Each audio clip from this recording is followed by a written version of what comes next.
पार्थाय प्रतिबोधितां भगवता नारायणेन स्वयं व्यासेन घृतं पुराणमुनिना मध्ये महाभारतम् अद्वैतामृतवर्षिणीं भगवतीम् अष्टादशाध्यायिनीम् अम्बा त्वाम् अनुसन्दधामि भगवद्गीते भवद्वेषिणीम् श्रीकृष्ण परब्रह्मणे नमः। श्रीमद्भगवद्गीता येषां त्वन्तगतं पापं जनानां पुण्यकर्मणां ते द्वन्द्वमोह निर्मुक्ता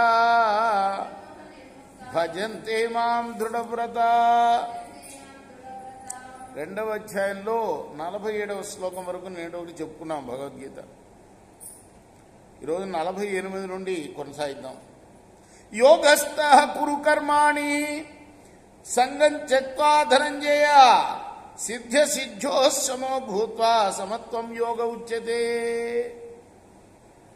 ఓ అర్జున, సమత్వమే యోగమయ్యా.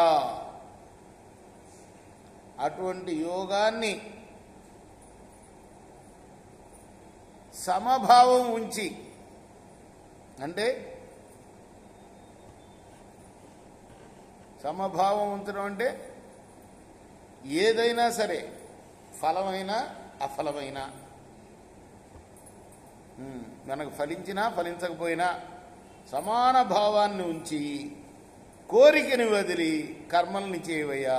ఇది నా సిద్ధాంతం. దూరేణ కేవలం కర్మ బుద్ధియోగో ధనంజయ బుద్ధో శరణమన్విచ్చ కృపణా ఫలహేతవ. అర్జున, సమత్వ బుద్ధి యుక్తమగు కర్మ,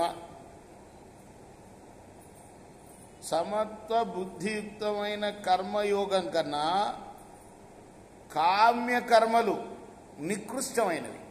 తెలుసు కదా, ఉత్కృష్టము నికృష్టము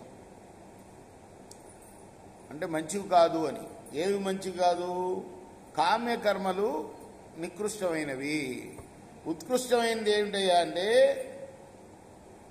సమత్వ బుద్ధియుక్తమైన కర్మయోగము.